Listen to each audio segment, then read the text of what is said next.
कि नीतीश जी के कार्यक्रम को तो हम आगे बढ़ाएंगे। 3C से जो कोई कॉम्प्रोमाइज करने की बात नहीं है।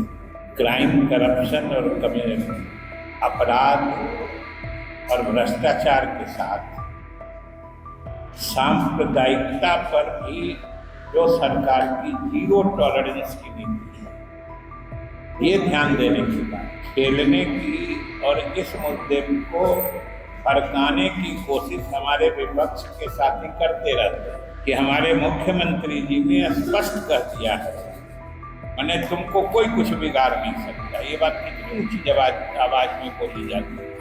ऐसे लगता है कि अल्पसंख्यक समाज के लोगों को सिर्फ समाज में कोई मारे नहीं, उनका इतना ही अधिकार है। उनको आगे बढ़ने का अधिकार नहीं है, उनको तालीम हासिल करने का अधिकार नहीं है, उनको नौकरी में जाने का अधिकार नहीं है। हमारे रहते तुम्हारा कोई कुछ नहीं बिगाड़ सकता। और ये जान लीजिए कि अगर ये बोलने की जरूरत पड़े, कहीं न कहीं कुछ पेच है, कहीं न कहीं कुछ गड़बड़ है। लगातार आप लोगों के माध्यम से बिहार की जनता को हम लोग बताते रहे हैं, आश्वस्त करते रहे हैं कि अभी भी जो वर्तमान सरकार श्री सम्राट चौधरी जी के नेतृत्व में बनी है और काम कर रही है, इसका रास्ता, इसका तरीका, इसका सलीका, ये सब नीतीश कुमार जी के द्वारा जो तय किया हुआ था, हम लोग उसी रास्ते चल रहे हैं और चलेंगे भी। और आज खास तौर से हम आपको जो मुख्यमंत्री जी का वक्तव्य बाहर भी आया है, विश्वास मत के दौरान उन्होंने विधानसभा में भी अपनी बात रखते हुए कहा था कि नीतीश जी के कार्यक्रम को तो हम आगे बढ़ाएंगे। और नीतीश कुमार जी के शासन में जिस तरीके से 3C से जो कोई कॉम्प्रोमाइज करने की बात नहीं थी, क्राइम, करप्शन और कम्युनिज्म, तो ये बात तो उन्होंने सदन के माध्यम से जनता को आश्वस्त किया ही है। आज मैं विशेष रूप से उसका जो तीसरा मुद्दा है कि अपराध और भ्रष्टाचार के साथ सांप्रदायिकता पर भी जो सरकार की जीरो टॉलरेंस की नीति है, ये ध्यान देने की बात है। क्योंकि बराबर इस बात को, इस मुद्दे से खेलने की और इस मुद्दे को भड़काने की कोशिश हमारे विपक्ष के साथी करते रहते हैं कि हमारे मुख्यमंत्री जी ने स्पष्ट कर दिया है कि सांप्रदायिकता पर भी जो जीरो टॉलरेंस की नीति नीतीश कुमार जी के समय में चल रही थी, आगे भी वही चलेगी। ये बड़ी स्पष्टता से उन्होंने कहा है। इसलिए आज के इस प्रेस कॉन्फ्रेंस के माध्यम से हम आप लोगों के माध्यम से बिहार के अक़लियत समाज के लोगों से विशेष रूप से आग्रह करना चाहते हैं कि भाई, आप ही नहीं, बिहार सूबे के तो सभी अल्पसंख्यक समाज के लोग मानते ही हैं। देश भर के, मुल्क भर के अल्पसंख्यक समाज यह मानता है, मुल्क भर का, कि अल्पसंख्यकों के हित में जो बिहार में काम हुआ है वो कहीं दूसरी जगह नहीं। और ये मानता है यूं ही नहीं, उसके पीछे तथ्य हैं, प्रमाण हैं, योजनाएं हैं जिनसे अल्पसंख्यक समाज के लोगों का भला हुआ है। और अब सिर्फ जो पहले माहौल बनाया जाता था एनडीए की हुकूमत से पहले कि अल्पसंख्यक समाज के लोगों को जैसे सुरक्षित, माने तुमको कोई कुछ बिगाड़ नहीं सकता। ये बात कितनी ऊंची आवाज में बोली जाती है। जैसे लगता है कि अल्पसंख्यक समाज के लोगों को सिर्फ समाज में कोई मारे नहीं, उनका इतना ही अधिकार है। उनको आगे बढ़ने का अधिकार नहीं है, उनको तालीम हासिल करने का अधिकार नहीं है, उनको नौकरी में जाने का अधिकार नहीं है, उनको तालीम याफ्ता बना के सरकारी नौकरियों में पहुंचा के उनकी माली हालत सुधारा जाए। ये न सरकार की नीति होती है। लेकिन आप याद कर लीजिए, और मैं चुनौती के साथ करता हूं कि एनडीए की हुकूमत बनने से पहले याद कर लीजिए, जो पीछे के शासनकाल थे दोनों खंड में, कि कभी उनकी माली हालत सुधारने का कोई मंसूबा यानी योजना नहीं तैयार किया जाता था।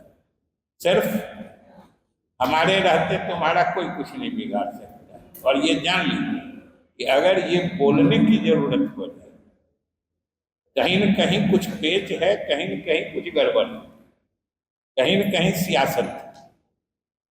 क्योंकि जब पूरे सूबे में अमन चैन शांति रहेगी तो फिर किसको कहाँ कोई मार रहा है। जब किसी को कोई मारने वाला नहीं है, कोई मार नहीं रहा, तब अगर कोई अकारण बोले जा रहा है कि अगर तुमको कोई मारेगा तो हम खड़े हैं तुम्हारे लिए, ये तो खोखली मानसिकता है, बहकाने की मानसिकता है। और सबसे बड़ी बात कि जो नीतीश कुमार जी ने अल्पसंख्यकों के हित में बिहार में काम किए, जिसका असर अब सतह पर आ चुका है। आप गांव देहात में जाके किसी सुदूर गरीब अल्पसंख्यक समाज के टोले में जाके देखिए, वहां भी आपको जीविका से जुड़ी महिलाएं मिल जाएंगी, वहां भी आपको गरीब परिवार के बच्चे मिल जाएंगे जिनको वजीफा मिल रहा है, स्कूल में कपड़े ड्रेस मिल रहा है।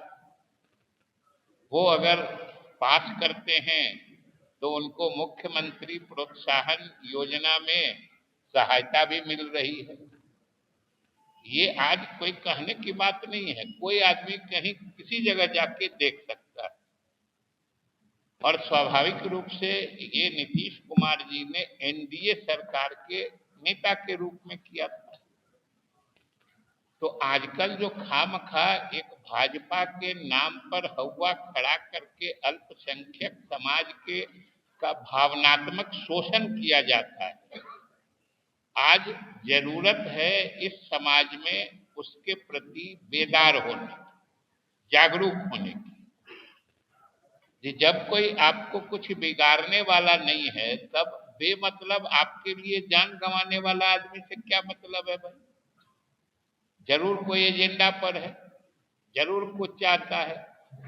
और इन लोगों की नीयत तो पिछले दिनों ही साफ हो चुकी है। याद करिए पिछले कुछ वर्षों में इन लोगों ने क्या क्या किया अल्पसंख्यक समाज को बहकाने के लिए। जो जो चीजें आई, चाहे नागरिकता संशोधन कानून आया आज से 7-8 साल पहले, क्या हंगामा मचाया गया था देश में, याद करिए। ये लाया ही गया है अल्पसंख्यकों की नागरिकता समाप्त करने। आज 8 साल हो गए कानून बने। कोई बता देते किस अल्पसंख्यक की नागरिकता खत्म की गई है, कोई बता दे। वैसे ही अभी 2 साल 1.5 साल पहले वक्फ संशोधन कानून आया था, किस ढंग से बात उड़ाई गई। ये सरकार द्वारा वक्फ की संपत्ति हड़पने का कानून बनाया गया। कितने वक्फों की संपत्ति हड़पी गई है सरकार के द्वारा। और सबसे लेटेस्ट जो इस चुनाव के दरमियान एसआईआर के लिए उड़ा था, जिसमें बंगाल अभी भी उलझा हुआ है, कि अपने यहाँ पूरे बिहार में बड़ी पार्टी से लेके स्थानीय पार्टी, मजबूत पार्टियों के नेता साथ साथ घूम के कैसे माहौल बना रहे थे। जो एसआईआर लाया गया है, अल्पसंख्यकों का नाम अधिक से अधिक मतदाता सूची से हटा देने, यही दुष्प्रचार किया गया था। एसआईआर हो भी गया, मतदाता सूची का पुनरीक्षण भी हो गया, और इलेक्शन कमीशन से लेके हम लोग भी विधानसभा में कहते रहे कि भाई पूरे सूबे से, पूरे प्रदेश के किसी कोने से एक नाम तो ला दो जिसका नाम काट दिया गया हो, जो सही में नागरिक है उसका नाम काट दिया गया हो। एक मिसाल नहीं दे पाए, लेकिन हंगामा कितना हुआ था। तो आखिर आज ये अल्पसंख्यक समाज सोचेगा ना कि इन लोगों को इस तरह के मुद्दों पर बेमतलब भड़काने की साजिश क्यों होती है, और धीरे धीरे वो बेदारी, जागरूकता, अक़लियत समाज में आ रही है और अब और तेज हो गई है कि जब वो देख रहे हैं कि भले भाजपा ही आज नेतृत्व कर रही है, लेकिन तरीका नीतीश कुमार का ही। प्रभातखबर.com, विश्वास वही, रफ्तार नहीं।